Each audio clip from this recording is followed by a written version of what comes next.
Okay, class, today we are learning how to decode the numbers because a test score is just a number until you understand what it means. So imagine this.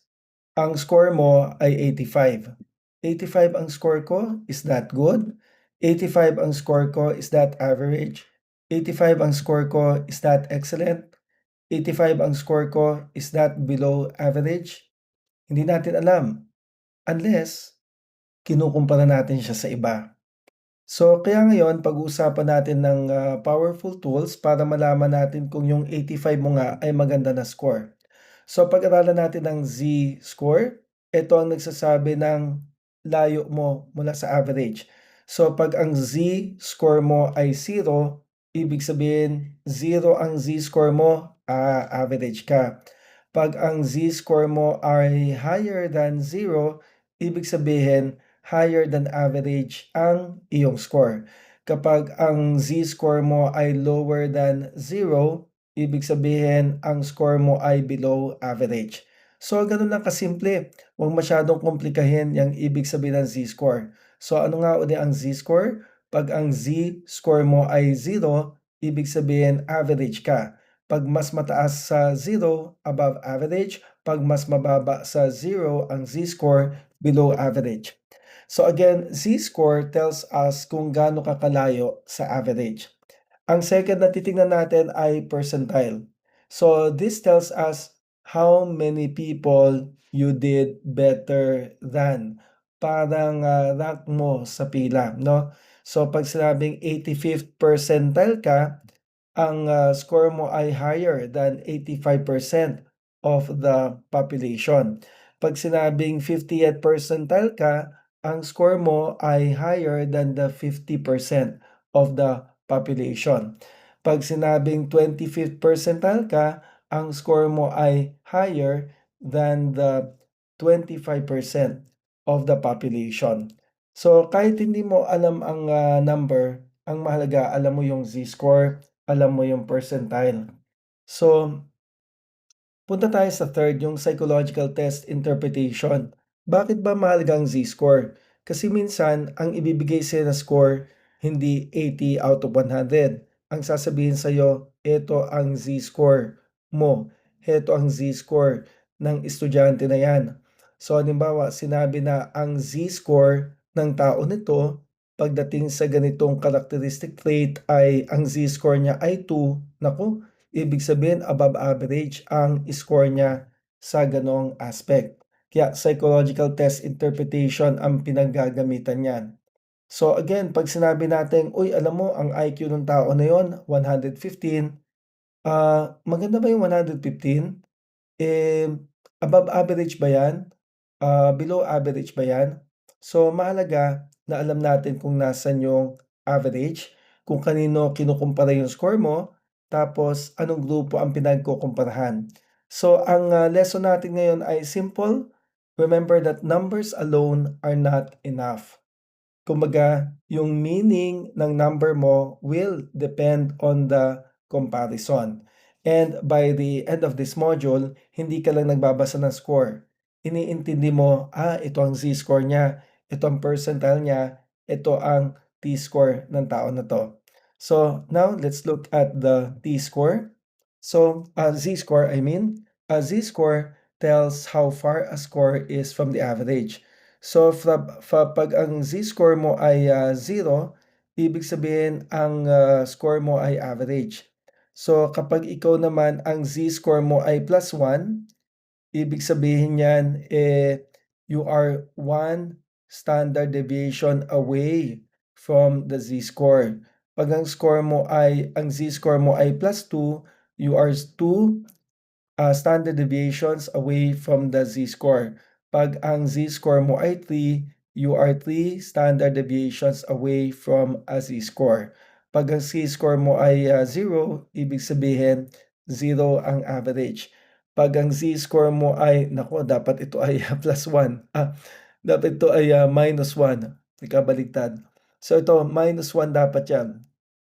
So pag ito ay -1, your score is 1 standard deviation below the average. Pag ito ay -2, your score your z-score is 2 standard deviations below the average. Kapag sinabing ang z-score mo ay -3, your score is 3 standard deviations away from the average. So again, tignan natin 'to. Again, meron tayong bell curve. Sa gitna, merong nasa gitna, may nasa kaliwa, may nasa kanan. Ang tanong natin palagi, how far are you from the average? Yan ang ibig sabihin ng z-score. So a z-score tells us how far a score is from the average, not in simple points. Basta, in the meantime, think of it in standard deviations. So think of standard deviation as a step. So kung ang average ay nandito sa gitna and you move one step to the right, that is z equals plus 1. Ito. Z equals plus 1. Ito, z equals 0.5 siguro to. Tapos, ibig sabihin nito, you are one step above the average. If you move one step to the left, tulad nito, dapat ito ay negative 1. That is z equals -1. So that's one step below the average. If you are exactly in the middle, your z is equal to 0. Anong meaning yan? You are average, perfectly average. Walang dama, walang exaggeration, nasa gitna ka lang. Now, here's the important part. Z-scores can be positive and z-scores can be negative because the distance can go above the mean or below the mean. So whenever you see a z-score, wag mapapanik, no? Tanungin mo lang na how many steps from the center ang z-score? How many steps above, no? Pakanan or pakaliwa. So z-score is just a distance marker on the bell curve. So for instance, ang average score ay 80. Tingnan natin. So let's compute. Ang average score ng tao ay ng grupo ay 80. Ang standard deviation ay 5. So again, tandaan mabuti na isang standard deviation is 1 step. Okay? So kung ang average exam score ay 80, ibig sabihin ang 1 standard deviation away from 80 is 80 plus 5, 85. Kaya ang 85, yan ang ibig sabihin niyan, your z is equal to 80 plus 1. Ano ba yung plus 1? Ang plus 1 is equal to 5. So pag sinabing, alam mo ang z-score ko, 1 step above average. 1 step above average. Ano ba ang value ng 1 step above average? Ang value ng 1 step above average, yun ang standard deviation, and for this, it is 5.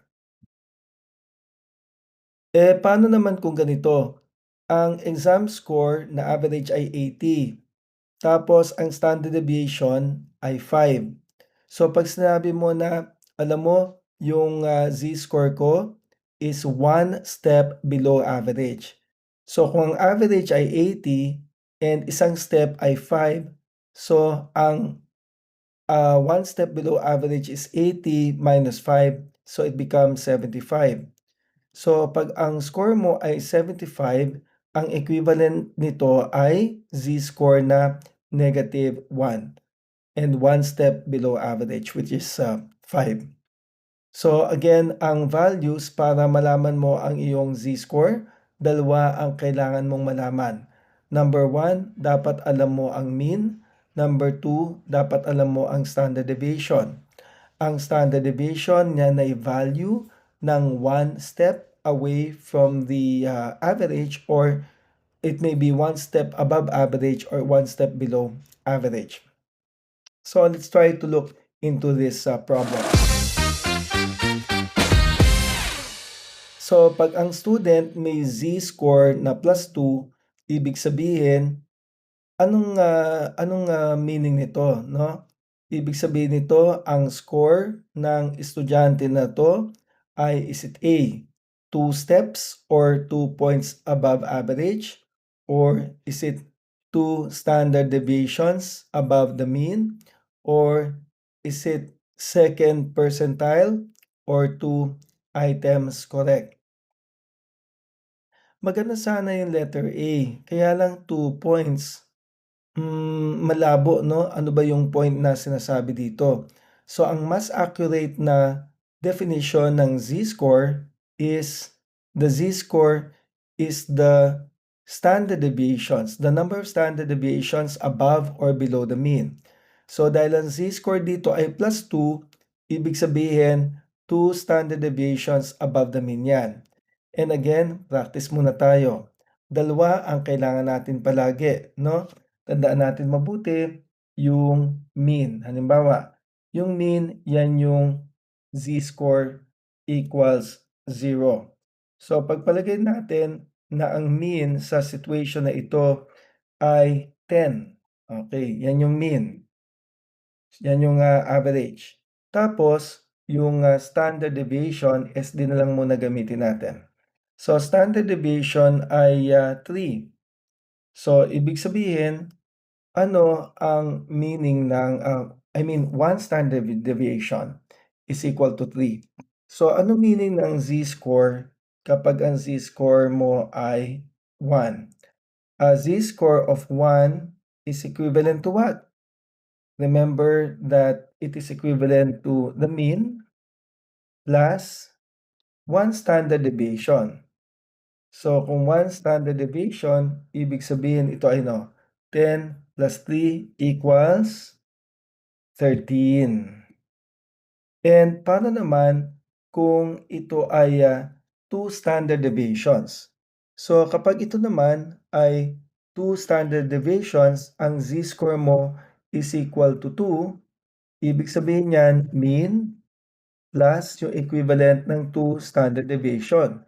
Ano bang isang standard deviation? 3. So, ito mean na 10 plus 3 times 2 equals 6. So, 16 yan. Paano pag sinabi ko, alam mo ang z-score ko ay 3? Ibig sabihin ulit yan, mean na 10 plus 3 standard deviation equals what? 19. So, again, tatandaan natin, minsan hindi sasabihin sa'yo yung score mo. Hindi mo maririnig na, alam mo ang score mo ay 12. Alam mo ang score mo ay 10. Minsan ang lilitaw ay, alam mo kung anong score mo? Heto ang score mo, may z-score ka na +2.